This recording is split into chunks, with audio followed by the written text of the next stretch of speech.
Назарыңыздарда өз içine жергебиздеги урунтуу окуялар менен көрүнүштөрдү камтыган өлкө деми маалымат программасы. Алдыдагы жарым саатта алар туурасында кабарчыларыбыз баяндашмакчы. Студияда мен Нургүл Курманалиева. Саламатсыздарбы? Бүгүнкү чыгарылышта. Мекенчеги бекем Мамлекет башчысы Садыр Жапаров улуттук коопсуздук мамлекеттик комитетинин учкучсуз учуучу аппараттар базасынын ачылышына катышты. Биз чегарачыларыбыздын мүмкүнчүлүктөрүн өркүндөтүүгө бардык чараларды көрүүгө милдеттүүбүз. Күн тартибинде эл көйгөйү. Бийлик өкүлдөрүнүн теңир тоолуктар менен жолугушуулар улантылууда, алар бүгүн Актала районунда болушту. Санариптештирүүдөгү сабаттуулук. Жакында эле ачылган жарандык санариптик билим берүү борборунун иштери жанданууда. Албетте үйдө отуруп эле бардык талмелеге кирип төлөмдөргө төлөйбүз.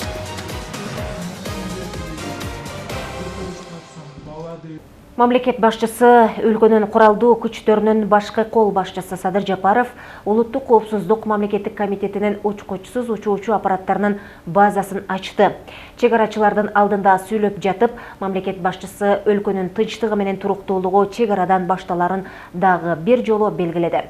Ал өткөн жылы чегара кызматы үчүн республикалык бюджеттин эсебинен биринчи жолу учкучсуз учуучу аппараттар сатылып алынганын эске салды.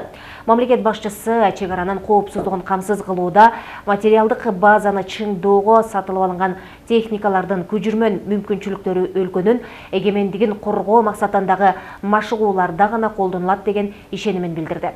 Иш-чаранын жүрүшүндө Садыр Жапаров базанын инфраструктурасы жана мамлекеттик чегараны коргоодо сокку уруучу учкучсуз учкучтарды колдонуу менен күжүрмөн күзөттүн уюштурулушу менен таанышты. Биз чегарачыларыбыздын мүмкүнчүлүктөрүн өркүндөтүүгө бардык чараларды көрүүгө милдеттүүбүз. Барыңыздар билгендей, өткөн жылы чегара кызматы үчүн республикалык бюджеттин эсебинен биринчи жолу учкучсуз учуучу аппараттарды сатып алганбыз. Бул багытта адистер даярдалып, бүгүнкү күндө сатып алган учкучсуз учуучу аппараттарыбыз ийгиликтүү колдонулуп, мамлекеттик чегарабызды кайтаруу боюнча коюлган тапшырмалар аткарылып жатат. Бүгүн биз учкучсуз учуучу аппараттар боюнча базалардын биринин курулуш иштери бүтүп, расмий ачылышына катышып отурабыз. Бул база чегараларыбызды кайтарууда Кыргыз Республикасынын куралдуу күчтөрүнүн жер үстүндөгү күчтөрү менен аскер бөлүкчөлөрүн абадан коргоо боюнча негизги милдеттерди аткарат. Мен буга чейин белгилеп өткөндөй, Кыргыз армиясынын күжүрмөн жөндөмдүүлүгүн арттырууга, мекен коргоочулардын жашоо шарттарын жакшыртууга бардык күчүбүздү жумшап жатабыз. Мындай камылгаларды мындан ары дагы уланта беребиз. Өткөн ишембиде министрлер кабинетинин төрагасы Акылбек Жапаров иш сапары менен Нарын облусунда болду. Анын жүрүшүндө ал бүтүндөй борбордук Азия чөлкөмүн электр кубаттуулугу менен камсыздаган Нарын дайрасында курулуп жаткан Куланак ГЭСинин курулушу менен таанышты. Ошондой эле реконструкциясы жаңы эле аяктагандагы бир Атбашы ГЭСиндегилерден дагы кабар алды. Эл чарбасындагы мына ушул маанилүү объектлердеги аракеттер баяндамачыбыз Бөлөкбай Шеринбековдун репортажында. Министрлер кабинетinin төрагасынын Теңиртоо жергесине иш сапары башталган Куланак ГЭСинин жалпы сметалык наркы 110 миллион евро. Бүгүнкү анын 11 миллиону жоопкерчилиги чектелген Нарын коому тарабынан өздөштүрүлүп, жумушчулар шаарчасы, бетон түйүнү жана дагы бир катар субъекттери курулду. Азыр мында 200гө жакын адистер эмгектенишүүдө. Дээрлик 90% жергиликтүүлөр. Тиешелүү адистиги болсо да бир топ мезгил жумуш жүргөн Расул Зарылбековго жана өзү сыяктуу айдаштарына ири курулуштун башталгандыгы асмандан издегенин жерден табылгандай эле кеп болду. Айтымда мындай жагдай баардан мурда миграция агымын токтоткондугу менен өзгөчөлүү. Азыр мында эмгектенгендердин орточо маянылары 30 000, 50 000 сом. Түзүлүп берилген шарттарда купулга толоорлук. Айлык акы убагында берилип атат. Жумуш болсо убагында иштелип атат. Жакшы эле. Курулуштун массасы жакшы эле болду. Айылдан бир-эки малдар иштеп атат. Жумуш ордунда жакшы эле болуп атат. Жумушчуларга көрүлгөн мындай камкорлуктар министрлер кабинетинин төрагасы Акылбек Жапаровдун көз жазуусунда калбады. Анын пикиринде иштин шыдыр жүрүшү түзүлгөн шарттарга жараша. Андыктан мындагы эмгектик уюштурунун ушул тажрыйбасын башкаларга жайылтуу эч ашыктык кылбайт. Жери да таза болсун, жашаган жери да таза болсун. Баарын мындай западный технологиялар менен татынакай көрөлү деп. Анан айыл өкмөттөр силер келип көрсөңөр, мына бір жана унитастардын баары. Анан ошо айылдарга көрсөтүп койсоңор, бул өзүнүн айылына 40% скидка менен берет. Ошондой эле кубаттуулугу 100 мегаватттык Куланак КЭСинин калк кызматына коюлушу менен ал жайгашкан Нарын районундагы Куланак, Эмгектала жана Сары Ой айылмактарындагы кошумча 800 гектар жерге сугат суулары жетмекчи. Анткени объект толук кубаттуулукта иштей баштаганында 29 миллион куб көлөмүндөгү суу топтолот. Демек, түшүмдүүлүктү көбөйтүүгө азыртан эле мүмкүнчүлүктөр жаралууда.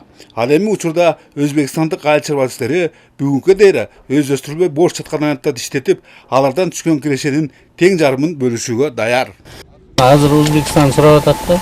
700 гектар жери бар азыр. 20 миң гектар бергиледи. Биз техникасын баарын алып келели деп, мына буякта уже суу пайда болуп атпайбы? Ирригациясын баарын өзүбүз жасайлы деп. Сиздин айыл өкмөткө же өзүңүздүн фонд развитиягыңыз барбы? Ошого 20%га чейин урожайындагы берип турабыз деп. Бүт баарын өзүбүз картошка айдайлы деп. 1-2 жыл картошка айдайт, 1-2 жыл арпа буудай айдайт.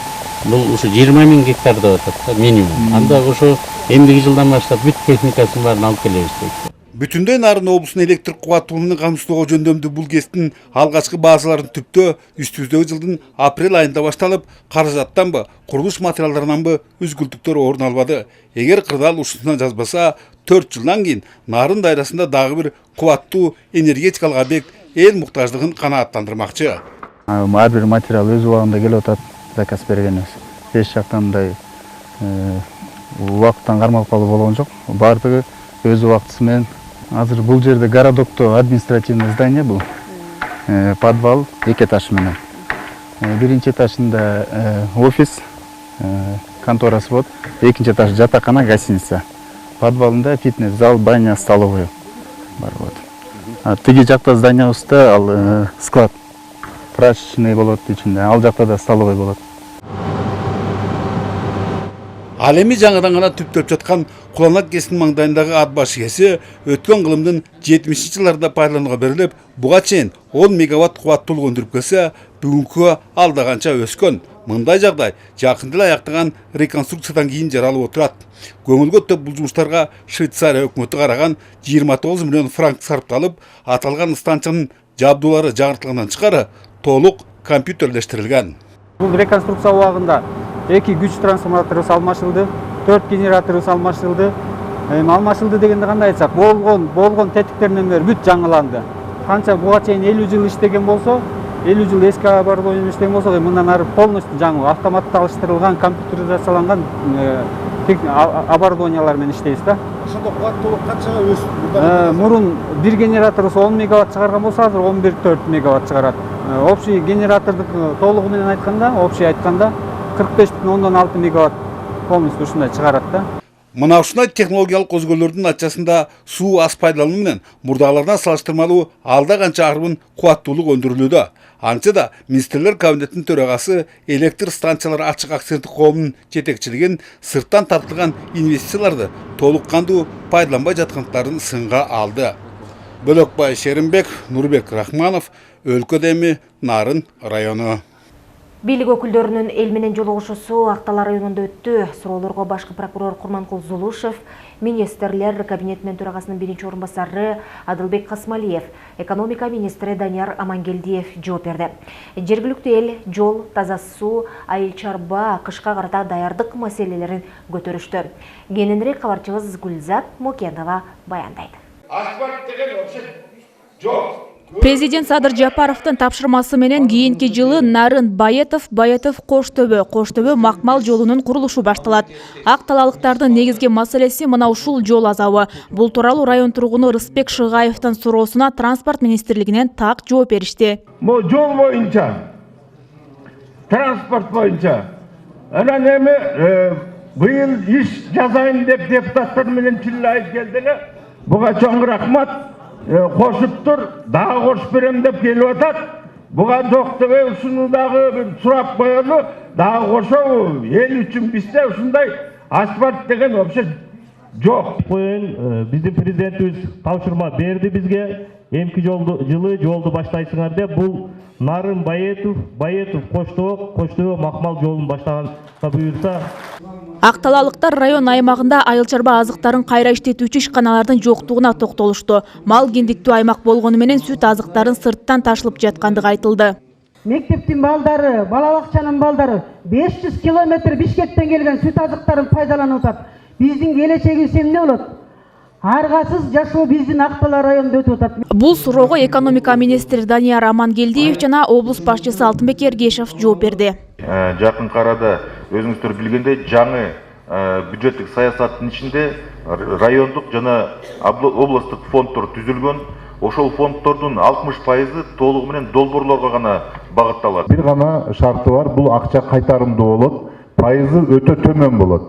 Жергиликтүүлөр турук көмүр кенинде ишмердүүлүк жүргүзгөн ишканалардын ишине нааразы. Көмүр бассейнди мамлекетке толугу менен өткөрүп алууну суранды. Бул Актала элине пайда келтирген жок. Учурунда пайда келтиргендер, акыркы жылда пайда келтирген жок. Жанагы лицензияны басып жаткан Сардар фирмасы, Кенчстрой фирмасы, Ай фирмасы лицензиясын алыңыздар. Бизге мындай көмүрдү учурунда камсыздаган фирмалардын кереги жок. Башка фирмага берейин деген мына ушул жерде барбы, турукту иштетем деген. Техникасы бар, акчасы бар, ошого лицензияны алып берелик. Бул оңой эмес. Актала эли учурдагы күйүүчү майдын кымбаттыгы, жумушсуздук, мамлекеттик органдардагы коррупциялашкан системалар, тууганчылык, жердешилик сыяктуу жат көрүнүштөр менен аяусуз күрөшүүнү суранышты. Мекемелерде, Баеков айылындагы мекемелерде бош орундарга конкурс жарыяланганда, мурдагы иштеген өкмөттөрдүн, мекеме жетекчилердин, же болбосо ошол жергиликтүү бийлик өкүлдөрүнүн айланасына жүргөн адамдын тааныштары, кудасы өктөрү, бала чакасы, келини, өкүл баласы жана ошолор иштешет. Бул паракорчулук менен биз эреже жаздык. Эми сиздер менен чогуу күрөшүшүбүз керек. Анткени сиздер ошондой пара талап кылганын уктуңуздарбы? Сизден сурап атабы? Сиз мен арызданам деп айтпаң. Эчтеке дебей келип, мына укук коргоо органдарына арыз жазыңыз. Прокуратурага, улуттук коопсуздук кызматына ким болбосун кармайбыз бүгүн. Мына ушинтип күрөшүп анан биз тазаланабыз, туугандар. Жарандар жеке маанидеги суроолорун да узатты. Алардын ар бири каттоого алынды. Эми бул жолугушуунун жыйынтыгын өлкө башчысы өзү чыгарып, тийиштүү чечимдерди кабыл алат. Мына элдин көйгөйүн Кабминдин биринчи орун басары, прокуратурадан, сот органдарынан, башка органдардан өкүлдөр келип, элдин толук көйгөйүн угуп, айтылбай калган көйгөйлөрдү кагаз түшүндө алып кетип, ошонун баарын толук карайбыз деп, ошонун баары толук контролго түшүп аткандыгы эң туура. Бүгүнкү жыйын максатына жетти. Биз болгон өзүбүздүн мүдөөбүздү айттык. Ошол мүдөөбүздүн эми аткарылышын күтөбүз да.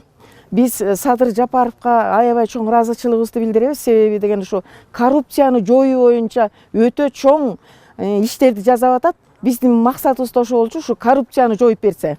Актала районунда болгон жолугушууда министрлер кабинетине тиешелүү 46 суроо узатылып, 16 арыз прокуратура тармагына тапшырылды. Гүлзат Мокенова, Норз Абылаев, Нурбек Рахманов, Өлкө Демей, Актала району. Актала районундагы жыйында ошондой эле санариптештирүүнү жүзөгө ашыруудагы айрым жагдайлар да айтылды. Чынында эле жакындан бери өлкө боюнча жарандык жана санариптик билим берүү борборлору иштей баштагандыктарын көңүлгө түйсөк, бул маселенин көтөрүлүшүнүн жөнү бар. Ал эми Сагынбай Орозбаков атындагы Нарын облустук китепканасында ушул багытта аткарылып жаткан аракеттер купулга толоорлук. Сайрагүл Бабаканова Нарын облустук Сагынбай Орозбаков атындагы китепканасындагы укук экономикалык бөлүмүнүн кызматкери. Учурда борбордук шайлоо комиссиясынын жарандык жана санариптик билим берүү борборунан пайдаланып, санариптик көндүмдөргө үйрөнүп жатат. Ар бир үйдө отуруп эле бардык талым эмеге кирип, төлөмдөргө төлөйбүз. Телефонго эди саталабыз, светке акча төлөйбүз. Керек болсо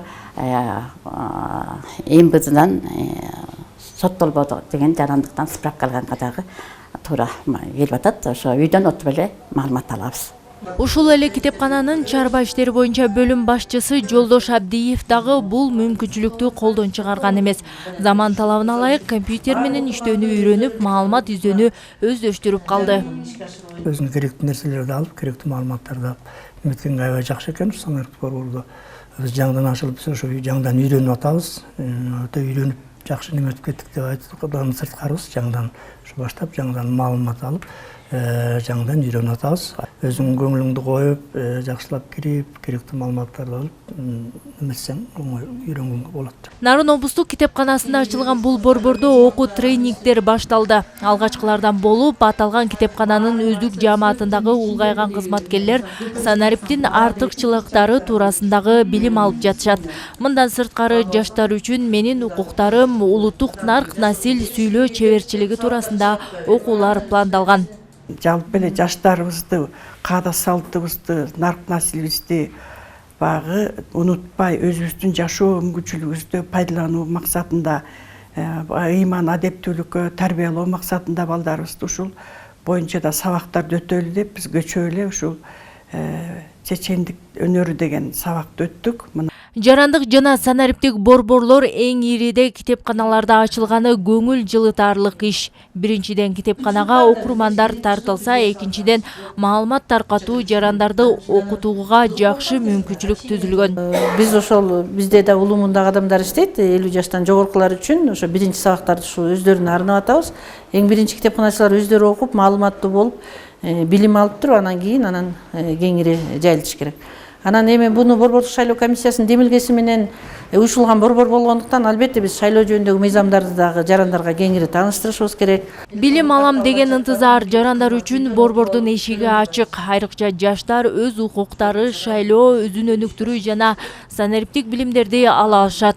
Маалымат үчүн айтсак, борбордук шайлоо комиссиясы жана маданият, маалымат, спорт жана жаштар саясаты министрлиги менен биргеликте республика боюнча 70 жарандык жана санариптик билим берүү борборлору ачылган.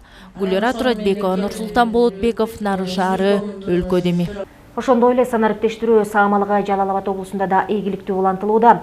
Учурда мындагы калктын тең жарымынан көбүрөөгү компьютердики жана электрондук технологиялардын артыкчылыктарын пайдаланышууда. Жакында алардын катарын Сузак районундагы Ленин айыл аймагындагылар дагы толуктады. Кененирээк кийинки материалда.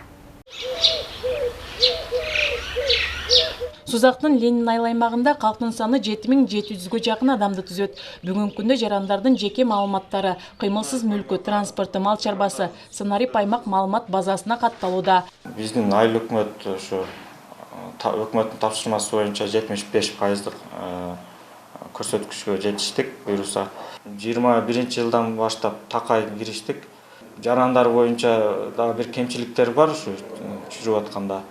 Жарандар өздөрү материал жактан жетишпегендиктен үйдүн китептерин жасай албай жатышат. Кээ бирки жарандардын жөнөкөй эле уруксат кагаздары жок, бирок ээлик кылган үйлөрү турат да. Ошол жаатында дагы иштерди жүргүзүп жатабыз. Автоматташтырылган маалыматтык тутум аркылуу маалыматтын баары электрондук форматка өтүп, бирдиктүү базага киргизилет. Базага кирген маалыматты башка органдарда алса болот. Маселен, насыя алуу үчүн банкка кайрылганда жашаган жерден маалымкат талап кылынат. Эгер Санарип аймак платформасы иштей баштаса, маалымкат талап кылган мекемелер өздөрү эле базадан алып алышса болот. Үйдүн документтерин алып келдим, тактамаларды жанагы электрондук немеге киргизишти. Жаңан ошону киргизип көрсө бизге да жакшы болот экен. Оңой келет экен. Келип бир нерсе керек болсо паспортун берип эле сразу алып берет. Бул жакшы. Жарандардын арасында аталган айыл аймактын адистери тарабынан атайын түшүндүрүү иштери жүргүзүлүп келүүдө. Албетте автоматташтырылган маалыматтык тутумдун оң жактары айтылып. Бул Санарипке киргизгендин бир жакшы эмеси жери, бул мисал Бишкекте турабы, мисал биздин Кыргызстандын территориясында кайсыл жерде турса дагы жана Санарип аймакка кирсе, ошол жерден справка керек болгондо чуркап келбей ошол жерден алып алат. Бул деген базага кирип атат, бүт барчы. Бала чакалары бардыгы ОМСтер менен киришет да. Ошону элдерге түшүндүрүү иштери жүрүп атат, бирок кирип атышат.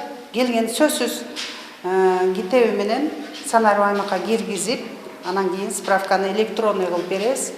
Электронный подпись менен өзү базадан чыгарат справкачы. Санарип аймак платформасынын ишке ашыруунун негизги максаты аймактардагы мамлекеттик кызмат көрсөтүүнү автоматташтырып, адам факторун азайтуу. Бактыбол Тешебаева, Байман Тургуналиев, Сузак району.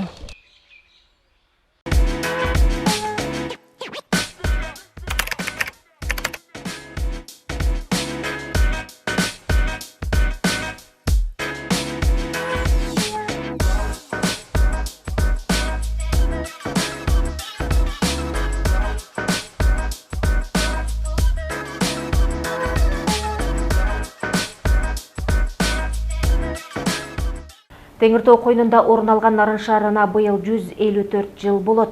Тарыхый оош кыйыш окуяларды башынан өткөрүп, телчигип, өнүгүп келаткан калаанын басып өткөн жолу менен азыркы абалы тууралуу кесиптешим Жапара Садык Казиева айтып берет.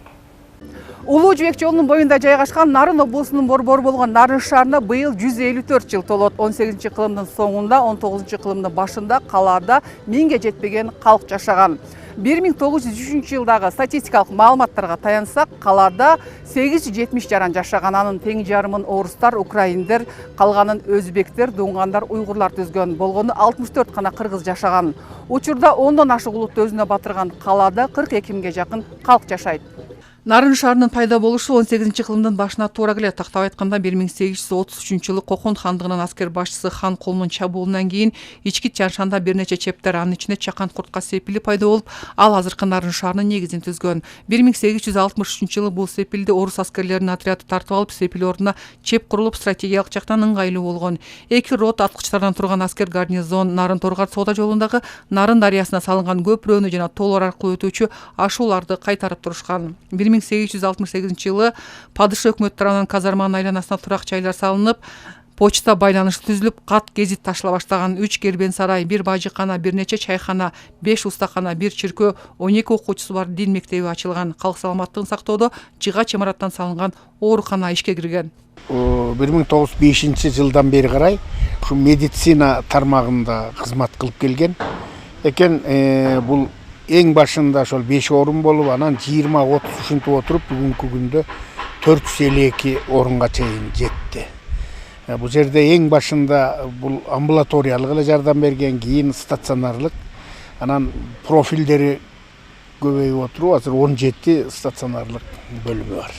1921 жылы Нарын шаарына уездик шаардык революциялык комитет түзүлүп, ал калаанын бийлик органы болуп эсептелген. 1922 жылы кантондун, 1939 жылы облустун борбору болгон. 1940 жылы 10 арча кеси пайдаланууга берилген болсо, 1945 жылы 10 автомашинасы бар автобаза уюштурулган. Бул жерде ошол Нарын шаардык аткаруу комитет тарабынан эмне документтер жүргүзүлгөн болсо, эмне чечимдер, эмне протоколдор жазылган болсо, ошонун баары бар. Мисалы үчүн бул жерден 1940 жылдагы документалдык решение экен, ошону алып карай турган болсок, бул жерде мынтип жазылып турат да. 1924 жылы Нарын шаарында неврологиялык кабинет ачылган экен. Кыргыз АССР уюштургандан кийин Нарын жергесинде медициналык мекемелер тез курула баштаган экен. 1960 жылдан баштап коммуналдык турак үйлөр, маданий жайлар, өндүрүш ишканалары курула баштаган. Калктын саны улам көбөйгөндүктөн шаарды кеңейтүү максатында 1979 жылы ошол кездеги облус башчысы Матен Сыдыковдун демилгеси менен ээн жаткан талаага Москва чөлкөмүн куруу башталып, 4 жыл аралыгында 1000ден ашуун калк үчүн бардык шарты менен чөлкөм курулган. Биринчи үйлөрдү ушу 1 жылга жеттирбей, ушу биринчи катардагы үйлөрдүн баарын көтөрдүк. Мектептин курулушун баштадык. 4 таш үйлөрдүн, зданиялардын курулушун баштадык. 4 таш үйлөрдүн алдына деген дүкөндөр болсун деп, ошо балдар элге баягы инфраструктура, социальный вопростордун баары чечилсин деп, анан областной больницанын дагы проектно-сметный документациясын жасап, курулушун баштадык. Биринчи очередь деген 2 жыл бул электе бүтүрдүк. Нарын шаарына быйыл 154 жыл болот. Бул маанилүү дата карата Нарын шаардык мэриясынын демилгеси менен мекеме ишканалар арасында ыр кесе өткөрүлүп, андан түшкөн каражатка социалдык инфратүзүмдү жакшыртуу колго алынууда. Бүгүнкү күндө ошол шаарыбызды өнүктүрүү боюнча 5 жылдык стратегиялык план кабыл алынган. Бул шаардык кеңеш тарабынан жактырылып, ошол стратегиялык план боюнча шаарды өнүктүрүү, шаарга жумуш орун түзүү, шаарыбызды көрктөндүрүү, жашылдандыруу, шаарыбызга инвестиция тартуу боюнча учурда кызуу иштер жүрүп жатат десем жаңылышпаймын. Шаарыбыздын күнүнө карата Бишкекте улуттук филармонияда 21 күнү чоң мекеме уюмдар тарабынан коюлуп жаткан ыркесе концертин тартуулап атабыз. Тарыхый жолду басып, башынан эчендеген доорду өткөргөн өлкөнүн бир облусунун борбору болгон Нарын шаарынын мезгил өткөн сайын көркөм артып, калктын саны көбөйүп, өнөр жай ишканалар ачылып, социалдык экономикалык абалы жакшыруунун үстүндө. Жапара Садык Казиева, Бакыт Самсахунов, Өлкө Деми, Нарын шаары. Бүгүнкүгө айтып үлгөргөн кабарлар мына ушулар болду. Кечиңиздер көңүлдүү улансын. Кайрадан эртеңки эфирден көрүшкөнчө.